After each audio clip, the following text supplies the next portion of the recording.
9 train എന്ന് പറയുന്നത് 18 stop.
Medical ട്രെയിനുകൾക്ക് stop എന്ന് വിളിക്കണോ?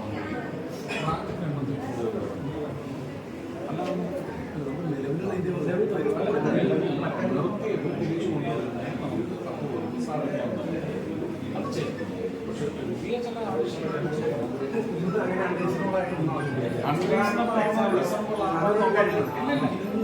അത് നിങ്ങളുടെ ആവശ്യം റീസണബിൾ ആവാൻ ട്രാക്ക് കൺട്രോൾ ചെയ്യുന്ന റെയിൽവേ സിസ്റ്റം ഉണ്ട്. അവർ റീസണബിൾ ആണോ നോക്കുമ്പം നമ്പർ ഓഫ് ട്രാക്സ് കൂടണമെന്ന് പറഞ്ഞാൽ പ്ലാറ്റ്ഫോം കൂട്ടണമെന്ന് പറഞ്ഞാൽ അതിനുശേഷം മാത്രമേ അത് സാധ്യമാണ്. അതിന് വേണ്ടുന്ന കാര്യം എന്താണെന്ന് നിങ്ങൾക്ക് പ്രാദേശിക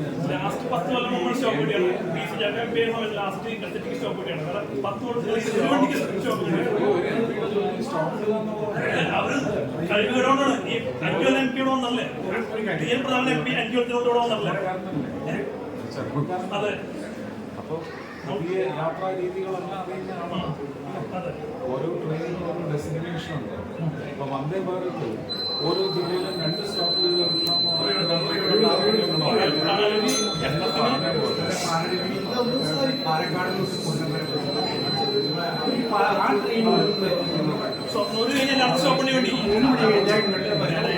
ഒട്ടും സെൻസിബിൾ അല്ല. ഞാൻ പറയുന്നത് മനസ്സിലാക്കണം. അങ്ങനെ ഒരു ട്രെയിൻ പിടിച്ചിടുമ്പോൾ അതിന് പുറകെ വരുന്ന ഒരു ഫാസ്റ്റ് ട്രെയിൻ ഓടിപ്പോകാനുള്ള ഒരു എക്സ്ട്രാ ട്രാക്ക് വിടില്ല. അങ്ങനെ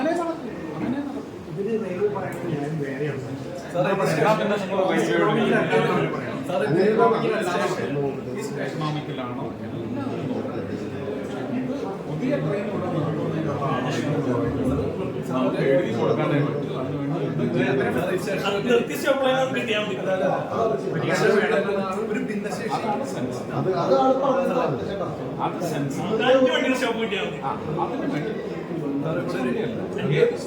ഏത് ട്രെയിനാണ് സ്റ്റോപ്പ് നിർത്തലാണ്? അത് നമുക്ക് ഇഷ്ടം. അല്ലാതെ പുതിയ റെയിൽവേ സ്റ്റേഷനും പുതിയതാണ്. ഹോസ്പിറ്റലുണ്ട്. അപ്പൊ അതിലേക്ക് ഒരു 1500 പേര് ചികിത്സയ്ക്ക് വരുന്നതാണ്. അപ്പൊ അവർക്ക് അതനുസരിച്ച് റെയിൽവേ സ്റ്റേഷനും ഡെവലപ്പ് ആകും. റെയിൽവേ സ്റ്റേഷൻ ഡെവലപ്പ് ആകുന്നതെന്ന് പറഞ്ഞാൽ ട്രെയിനിന്റെ സ്റ്റോപ്പ് കൂടുന്നതല്ല. ആ സ്റ്റോപ്പ് വരുമ്പോൾ അധികം വരുന്നത് വഴി മറ്റൊരു ട്രെയിനിൽ ഫാസ്റ്റ് മോഷനെ അത് ബാധിക്കാൻ പാടില്ല. അതില്ലാന്ന് നിങ്ങളല്ല പറയേണ്ടത്, അത് റെയിൽവേ ആണ് പറയുന്നത്. റെയിൽവേക്ക് തൃശ്ശൂർ വരെയുള്ള ട്രാഫിക് ലൈനിൽ അത് അവർക്ക് മാനേജ് ചെയ്യേണ്ടി വരും. പിന്നെ ഇരുന്ന് കഴിക്കുന്ന ക്യാൻറ്റീൻ സൗകര്യം കൂടി ഒന്ന് അത് തീർച്ചയായും ചായ കുടിക്കാൻ പോലും അവസരമില്ല ഞാൻ ഇന്ന് കൃഷ്ണദാസിന്റെ അടുത്തൂടെ വരാൻ പറഞ്ഞതാണ്. പക്ഷെ അദ്ദേഹത്തിന് പൊളിറ്റിക്കൽ അസൈൻമെന്റ് വരാൻ പറ്റാത്ത അല്ല, നേരത്തെ വന്നതല്ല. അപ്പൊ അദ്ദേഹം ഈ വരും ദിവസങ്ങളിൽ ഒരു ദിവസം വന്നിട്ട് ഈ ആവശ്യങ്ങളെല്ലാം മുൻകൂട്ടി എഴുതി വാങ്ങി ഞാൻ അദ്ദേഹത്തെ പണം നഷ്ടപ്പെട്ടിട്ട് ഇന്നലെ ജില്ലാ കളക്ടർ നേരിട്ട് കണ്ടു. അപ്പോൾ അവർ ഇന്നലെ പറഞ്ഞത് സുരേഷ് ഗോപി സാറ് എന്താണ് സാറേ സാർ എന്ത് പരിഹരിക്കണം?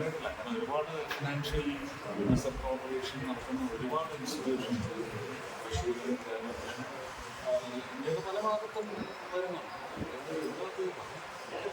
ജനത ഒരു സംഭവത്തിൽ നിന്നും പാഠം പഠിക്കുന്നുണ്ടല്ലോ എന്നുള്ളതാണ്.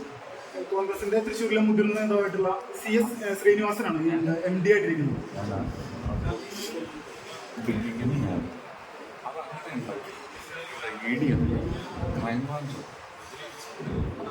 ഇപ്പോൾ ഈ കേസിൽ പ്രതികരിക്കുന്ന ആളുകൾ താങ്കൾക്ക് ഒരു ജനങ്ങൾക്ക് വേണ്ടിയിട്ടുള്ള ഒരു പദയാത്ര നടത്തിയിട്ടുണ്ട്. ആ ഒരു വിഷയത്തിൽ താങ്കൾ പരിഹരിച്ചാൽ എന്താണ്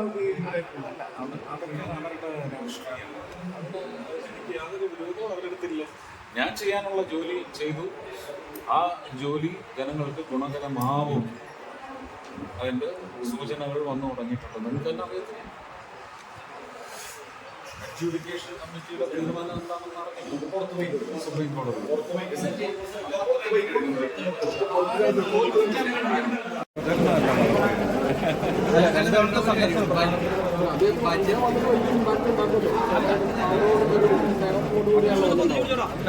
അതിപ്പം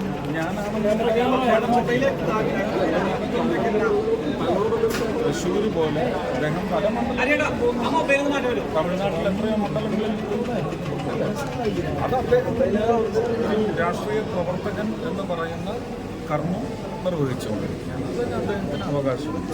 അദ്ദേഹം ചെയ്യുന്നു. അത്രയും തൃശ്ശൂരിൽ BJPക്ക് എത്രത്തോളം സാധ്യതയുണ്ട്? അതായത് ഈ തൃശ്ശൂർ എന്നല്ല, ഇന്ത്യയിൽ എത്രത്തോളം സാധ്യതയുണ്ട്, അതിൻ്റെ ഭാഗമായിട്ട് കേരളത്തിൽ നിന്ന് എത്ര മണ്ഡലങ്ങൾ വരും, അതിനെക്കുറിച്ച് മാത്രമേ ഞങ്ങൾ നോക്കുന്നുള്ളൂ. ഇത്തവണ എന്തായാലും നമ്മൾ പിടിച്ചിരിക്കും.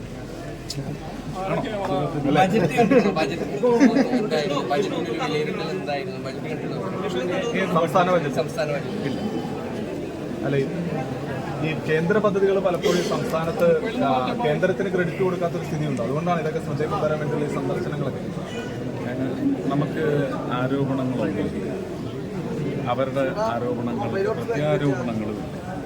അവരുടെ ഏറ്റവും വലിയൊരു ആരോപണം സുപ്രീം കോടതിയിൽ ഒടിഞ്ഞു വീണിട്ട് സ്നേഹമാണ് എല്ലാവരോടും. സ്നേഹമൊന്നുമില്ല. എന്തൊരു സ്നേഹം? ഇങ്ങോട്ട് സ്നേഹം ഉണ്ടെങ്കിൽ മാത്രമേ അങ്ങോട്ട് പോകൂ. അതങ്ങനെ തന്നെയാണ്.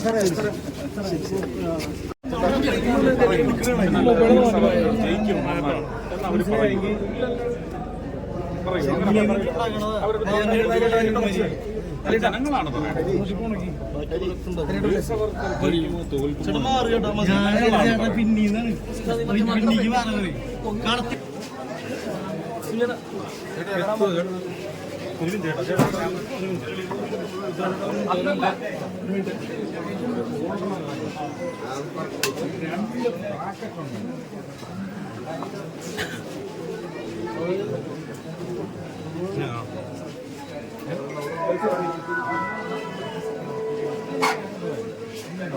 രണ്ട് സൈഡിൽ നിന്ന് വെച്ചാൽ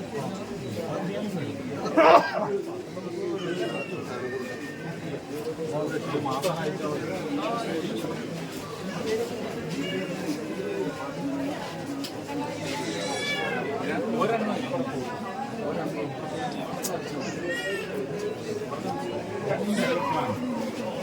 പട്ട അടിച്ചാൽ മതി. ഒരു 1.25 ഇഞ്ചിൻ്റെ പട്ട ഇങ്ങനെ അടിച്ചാൽ മതി. അതുപോലെ ഇപ്പം